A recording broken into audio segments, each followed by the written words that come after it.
नमस्कार दोस्तों, स्वागत है आप सभी का आपके प्यारे YouTube channel nursing with Nitin में। दोस्तों, आज हम बात करने वाले हैं फाइलेरिया या फिर फाइलेरियासिस, जिसको हाथी पाँव रोग भी कहा जाता है। इम्पॉर्टेंट टर्म है, इम्पॉर्टेंट वीडियो होने वाला है। काफ़ी सारे एग्ज़ाम में क्वेश्चन पूछे जाते हैं और आम तौर की ज़िंदगी में ये जो बीमारी है लगातार बढ़ती ही जा रही है और बहुत ही ज़्यादा व्यक्तियों को फैलती भी जा रही है। ठीक है, चलिए दोस्तों, हम बात करेंगे इसमें फाइलेरिया होता क्या है, कैसे होता है, हाथी पाँव रोग किस कारण से हो जाता है, फाइलेरिया से बचाव कैसे कर सकते हैं आप, हाथी पाँव अगर आपको हो गया है तो उसका उपचार क्या होगा, क्या करना चाहिए, क्या नहीं करना चाहिए, सब इम्पॉर्टेंट टर्म के बारे में बताएंगे।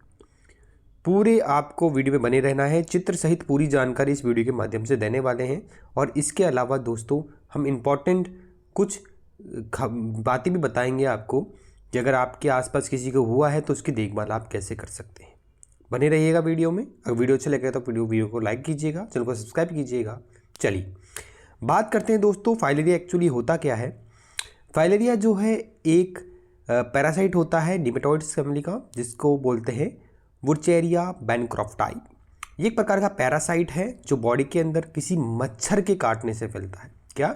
मच्छर के काटने से फैलता है। और एक बार अगर ये पैरासाइट बॉडी के अंदर एंटर कर जाता है तो ये बहुत सारी बीमारियां जो है कॉज कर लेता है, जिसमें सबसे बड़ी बीमारी आपकी होती है फाइलेरिया। क्या दोस्तों? फाइलेरिया, जिसको हाथी पाँव रोग भी कहा जाता है। क्या आप जानते हैं फाइलेरिया बीमारी कितनी खतरनाक है? तो चलिए हम आपको बताते हैं ये कितनी खतरनाक है और आने वाले समय में ये काफ़ी ज़्यादा व्यक्तियों को और भी कॉज कर सकती है अगर इसका समय पर रोका नहीं गया इसको तो। ठीक है दोस्तों, फाइलेरिया को आमतौर पर हाथी पाँव के नाम से भी जाना जाता है। ये बीमारी मच्छर के काटने से होता है। फाइलेरिया दूसरी सबसे ज़्यादा विकलांग एवं कुरूपता कराने वाली बीमारी होती है। चलिए इसके बारे में आपको विद फोटो में आपको दिखा देता हूँ। चलिए, फाइलेरिया को आमतौर पर हाथी पाँव रोग के नाम से जाना जाता है। ये बीमारी मच्छर के काटने से होता है। फाइलेरिया दूसरी सबसे ज़्यादा विकलांग एवं कुरूपता करने वाली बीमारी होती है। देखिए, इस व्यक्ति का जो पैर है ये काफ़ी ज़्यादा फूल गया है। क्यों फूल गया है दोस्तों? क्योंकि इसके अंदर फाइलेरिया पैरासाइट एंटर कर गया है और मच्छर के काटने की वजह से ये हुआ है। अब ये जो बीमारी है ये लाइलाज बीमारी होती है। एक बार अगर आपको हो गई तो इसका कुछ भी इलाज नहीं होता, लेकिन समय पर कुछ सावधानियां रखने से ये बीमारी को आप बढ़ने से रोक सकते हैं या होने से भी रोक सकते हैं। चलिए जान लेते हैं इसके बारे में और जानकारी। ये शरीर के और भी अंगों को प्रभावित करता है।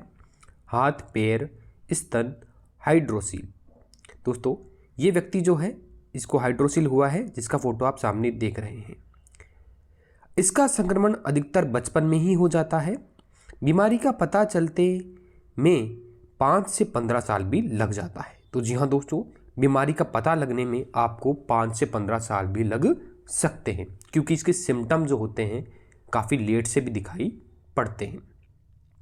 हाइड्रोसील का इलाज ससमय संभव है, लेकिन शरीर के अन्य अंगों जैसे कि पैर, हाथ, स्तन आया हुआ सूजन आमतौर पर लाइलाज हो जाता है। तो जी हाँ दोस्तों, पैर में, हाथ में और स्तन में आपको सूजन है तो वो जो है लाइलाज होता है और आपको ज़िंदगी भर इसी तरह से सर्वाइव करना होता है। बिहार में रहने वाले सभी 13 करोड़ लोगों को इस बीमारी होने का खतरा है। साथ ही में बात करें आपको झारखंड, उत्तर प्रदेश, छत्तीसगढ़, पश्चिम बंगाल, इन सभी एरिया में भी काफ़ी ज़्यादा केसेस जो है आपके हाथी पाँव रोग के देखने को मिले हैं और ये धीरे धीरे और भी स्टेट को अपनी चपेट में ले रहा है। चलिए दोस्तों, अब बात करते हैं आगे कि इस बीमारी के बचाव बहुत ही आसान है।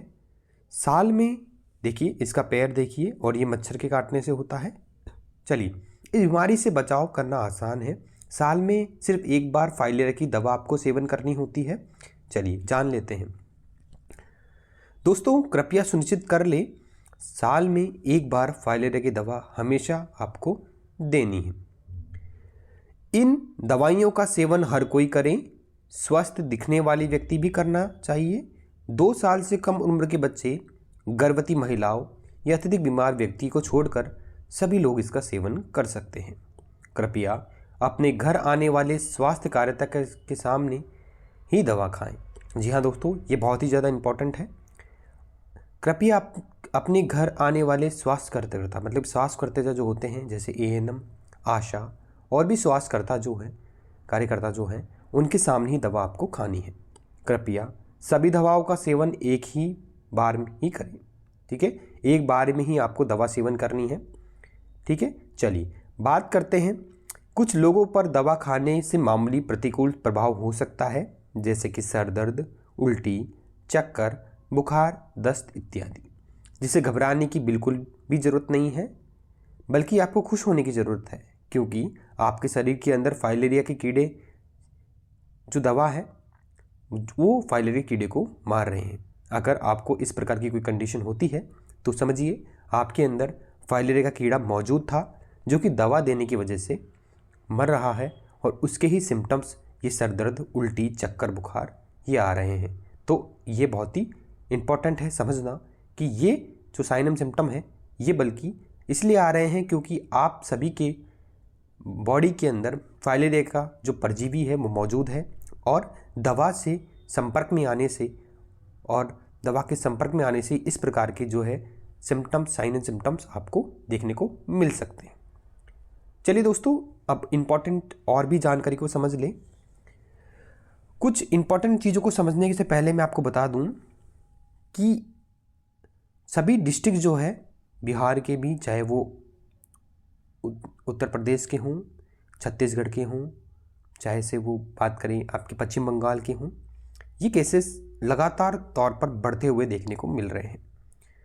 अब बात करते हैं दोस्तों कि आपका दवा का सेवन आपको किस प्रकार से करना है, किस प्रकार से नहीं करना है। दोस्तों, एक इम्पॉर्टेंट खबर है और इम्पॉर्टेंट जानकारी भी है ये, जो कि आपको हमेशा ध्यान में रखनी है। सबसे पहले बात तो यह है कि 2 साल से जो छोटे व्यक्ति होते हैं, बच्चे होते हैं, प्रेग्नेंट महिलाएं होती है, और जो वेरी सिक पेशेंट होते हैं, जैसे कि बेड रिडन पेशेंट हो गए, इन सभी को ये दवा नहीं देनी है। ठीक है, और सबसे इम्पॉर्टेंट बात, आपको दवा खिलाने से पहले देख लेना है कि बच्चे की उम्र क्या है, बच्चे ने खाना खाया है कि नहीं खाया है, ये भी बहुत इम्पोर्टेंट है। अगर इस दवा को हमेशा खाना खाने के बाद ही खिलानी चाहिए। ठीक है दोस्तों, खाना खाने के बाद ही इस दवा को खिलाना चाहिए। सबसे इम्पॉर्टेंट जानकारी यही होती है। अब बात करते हैं इम्पॉर्टेंट चीज़ों की कि दवा किस प्रकार से खिलानी चाहिए।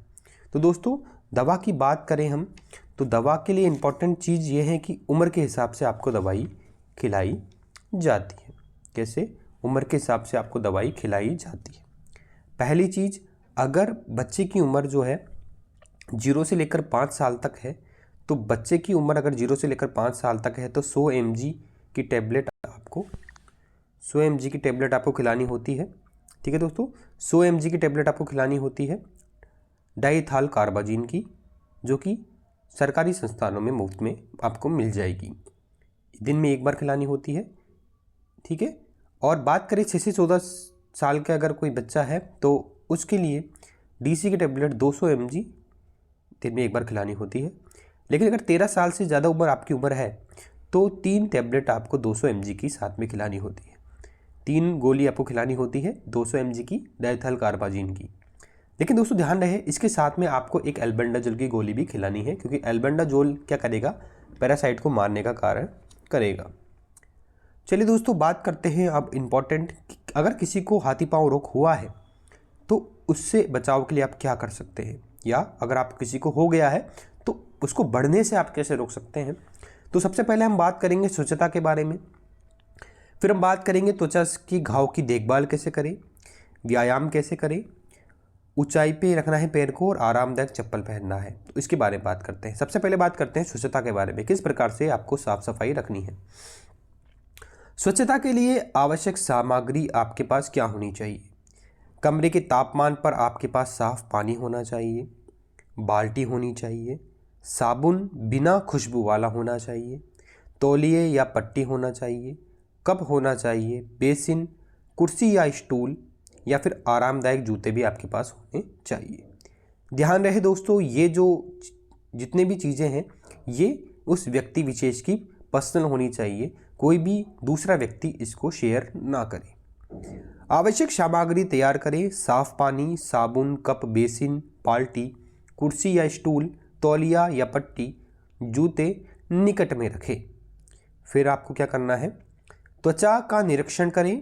प्रभावित अंग की सतह, विशेष रूप से पैर की उंगलियों के बीच, किसी भी त्वचा की सिलवटों के बीच, पैर के तलवे और ऊपरी अंग की उंगलियों के बीच प्रवेश घावों जैसे कि कट, खरोच या इंटरडिजिटल घाव और आवश्यक नाखून देखभाल के लिए इस प्रकार से आप कर सकते हैं। फिर आपको क्या करना है, प्रभावित क्षेत्र में को कम से कम एक बार प्रतिदिन साबुन और कमरे के तापमान पर साफ पानी से धोने चाहिए और इसे सावधानी पूर्वक एक साफ तौलिया या पट्टी से सुखाना चाहिए। सावधानी पूर्वक धोने से तीव्र हमलों को कम किया जा सकता है और लसिका सूजन की प्रगति को रोका जा सकता है। पैर को धोएं। शुरू करने से पहले अपने हाथ जरूर धोएं। कमरे के तापमान पर साफ पानी से पैर को गीला करें। साबुन को या हाथों में एक साफ कपड़े पर झाग बनाएं। डायरेक्टली आपको साबुन उस एरिया पर इस्तेमाल नहीं करना है। सबसे पहले आपके हाथ में आप झाग बनाएं, उसके बाद में घुटने से शुरू करें और नीचे की तरफ आप बढ़ें। ठीक है, चलिए अब बात करते हैं पैर को धोएं। जारी रखें। यदि आवश्यक हो तो एक साफ कपड़े या पट्टी का उपयोग करके पैर की उंगलियों और सभी त्वचा की सिलवटों के बीच धीरे धीरे साफ करें।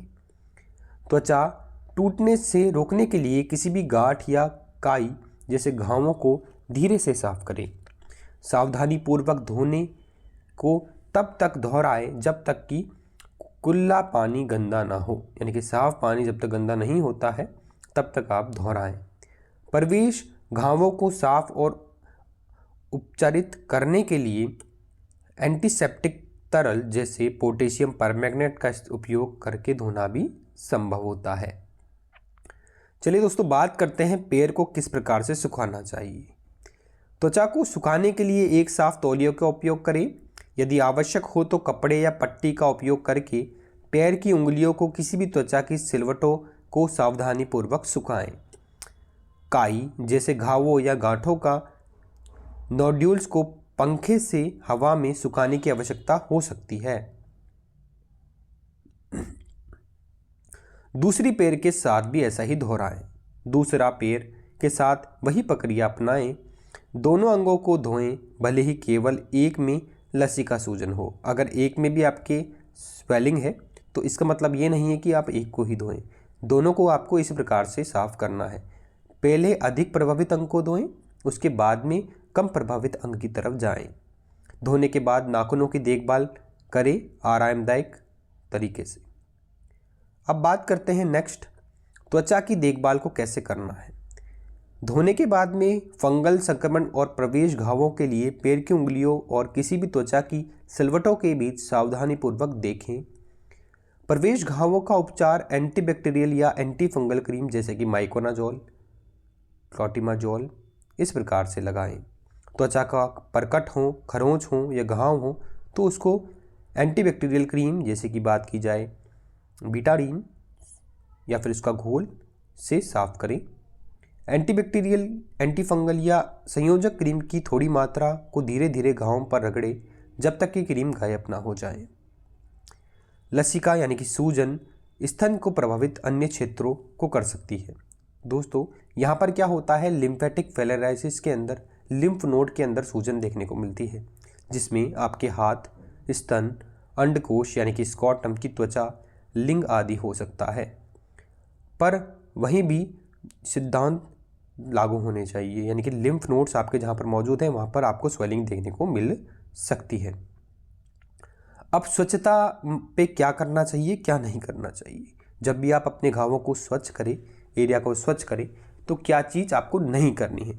सबसे पहले तो आप गर्म पानी का इस्तेमाल ना करें। सीधे तौर पर आप किसी नुकीले पदार्थ से उसको ना खुरचें। बहुत ही तेज़ गति से, बहुत ही रफ कपड़े से उस एरिया को साफ ना करें। ठीक है। अब बात करते हैं अन्य सुझाव। पंखे, हाथ से कपड़े या इलेक्ट्रॉनिक से हवा को सुखाना प्रभावित त्वचा, विशेष रूप से जैसे कोई घावों को सुखाने में मदद कर सकता है। परिवार, मित्र या सामुदायिक स्वास्थ्य कार्यकर्ता उन रोगियों की सहायता कर सकते हैं जिन्हें मदद की आवश्यकता है। अब बात करते हैं त्वचा और घाव की देखभाल कैसे करें। दोस्तों, त्वचा और घाव की देखभाल में आपको क्या करना चाहिए? चोट से त्वचा की रक्षा करें। धोने का उपयोग प्रवेश घावों की पहचान और उपचार के लिए करें। प्रवेश घावों का तुरंत इलाज करें एंटीबायोटिक या एंटीफंगल क्रीम का उपयोग करके। प्राथमिक स्वास्थ्य देखभाल इकाई में देखभाल प्राप्त करें। यदि प्रवेश घाव में जल निकासी, दुर्गंध, लालिमा या सूजन होती है या फिर बुखार होता है तो उसमें ध्यान रखें। त्वचा की देखभाल में क्या करना चाहिए? सबसे पहले चोट की त्वचा की रक्षा करें। चप्पल का प्रयोग करें। नंगे पैर ना घूमें। जूते पहनकर रखें।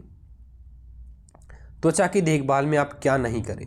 सबसे पहले तो फफोले अगर आपके पैरों में हुए हैं तो उसको ना फोड़ें, ना ही काटें और ना ही त्वचा को नुकसान पहुंचाएं। हानिकारक पारंपरिक प्रथाओं या पालन ना करें, जैसे त्वचा को काटना, जड़ी बूटियों को लगाना, अन्य अस्वच्छ पदार्थों को त्वचा से रगड़ना, ऐसा ना करें। अब आगे बढ़ते हैं। त्वचा और घावों की देखभाल में क्या और ना करें। दोस्तों, बहुत अधिक दवा वाली क्रीम का उपयोग भी ना करें, क्योंकि इससे बर्बादी हो सकती है और गंदगी आकर्षित होती है।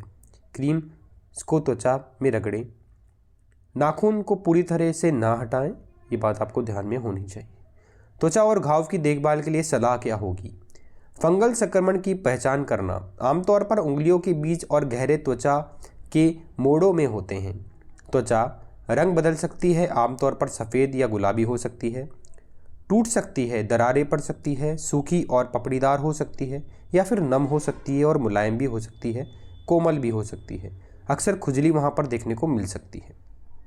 ये जो है फंगल संक्रमण की पहचान आपको करनी होती है।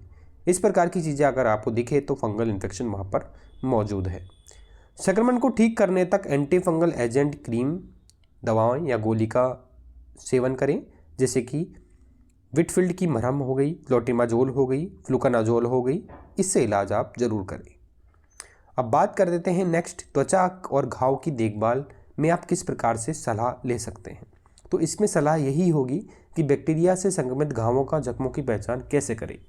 ये त्वचा कभी भी हो सकती है, ये त्वचा पर कहीं भी हो सकती है। जैसे कि बात करें उंगलियों के बीच हो सकती है, स्तनों में गांठ या कोई घाव वाले क्षेत्रों में उच्च जोखिम इसका होना होता है। बढ़ा हुआ दर्द, लालिमा, मवाद, गीलापन और दुर्गंध भी हो सकती है। बुखार के साथ या बिना बुखार के साथ भी हो सकता है।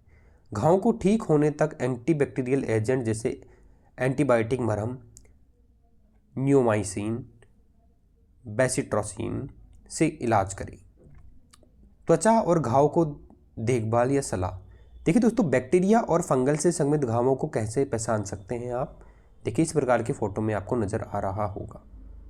चलिए अब बात करते हैं नेक्स्ट, व्यायाम जरूर करें। दोस्तों, व्यायाम बहुत ही उपयोग है।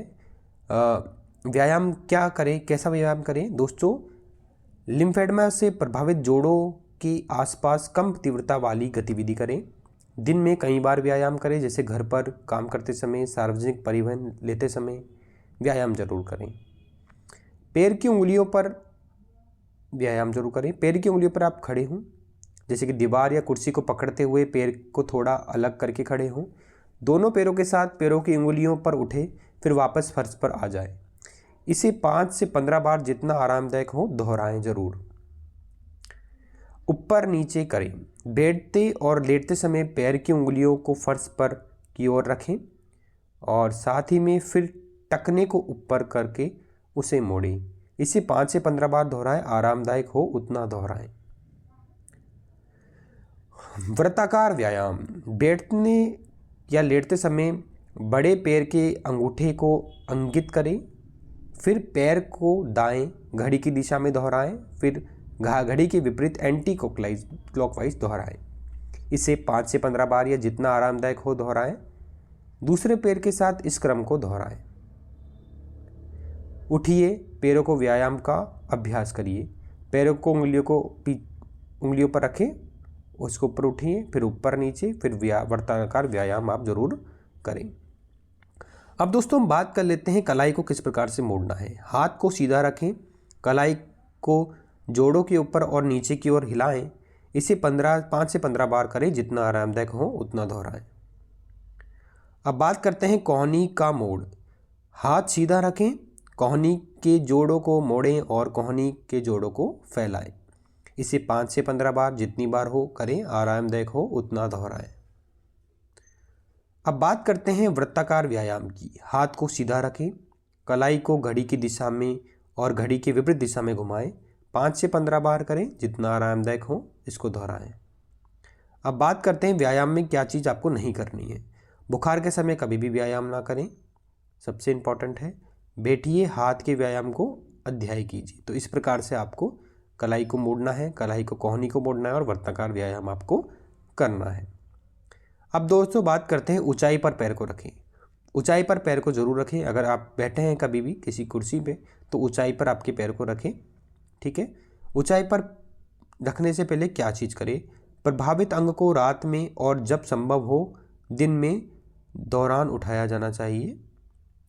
ऊंचाई पर रखना क्या करें, दिन के दौरान इसे नियमित गतिविधियों के दौरान किया जा सकता है, जैसे काम करते वक्त, अवकाश है या फिर स्तनपान करा रहे हैं बच्चे को, तो पैर को ऊपर उठाएं और इसको सीधे पोजीशन में रखें। ऊंचाई पे रखने क्या करें, दिन के दौरान बैठते समय पैर के कूल्हों की ऊंचाई तक या जितना आरामदायक हो उतना ऊंचा उठाएं। पैर को एक स्टूल पर रखें, घुटनों पर पैर तक सहारा देने के लिए तकिया का उपयोग जरूर करें। ऊंचाई पे रखना है तो क्या करें, रात के दौरान पैर को दिल के स्तर से थोड़ा ऊंचा उठाएं।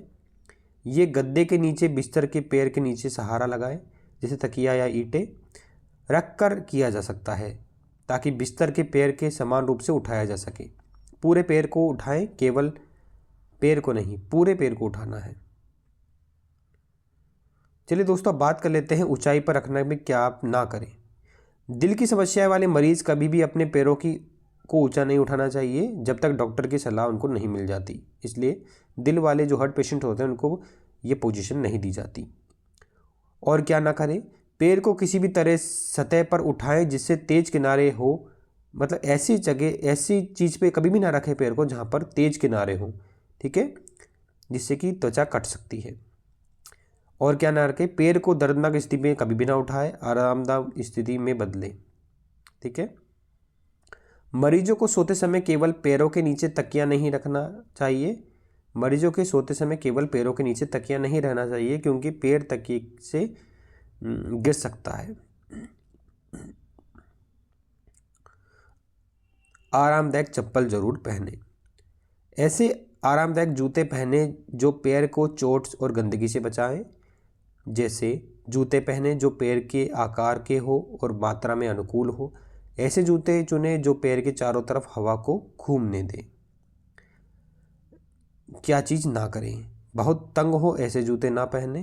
पैर को रगड़ या चुटकी या फफोले पैदा इसमें कर सकते हैं। आरामदायक चप्पल पहनने की सलाह दें।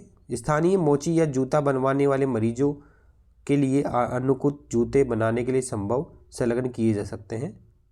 तो दोस्तों ये थी पूरी जानकारी आपकी फाइलेरिया के बारे में। आशा करता हूँ आपको पूरी जानकारी अच्छी लगी होगी। अगर अच्छी लगी होगी तो पूरी वीडियो को अपने दोस्तों के साथ शेयर जरूर करें, और ऐसे व्यक्ति जो कि इन बीमारियों से ग्रसित है तो उनको भी दोस्तों आप ज़रूर ये वीडियो शेयर करें, ताकि इस प्रकार की वीडियो जो है हमारे चैनल के माध्यम से आपके लिए लगातार तौर पर दी जा सकती है। तो दोस्तों चैनल को सब्सक्राइब जरूर कर ले, वीडियो को लाइक जरूर कर ले, और टेलीग्राम चैनल से ज़रूर जुड़ जाएं, और बताइएगा ज़रूर कमेंट बॉक्स में आपको वीडियो हमारी कैसी लगी, मेहनत हमारी कैसे लगी। जय हिंद, जय भारत।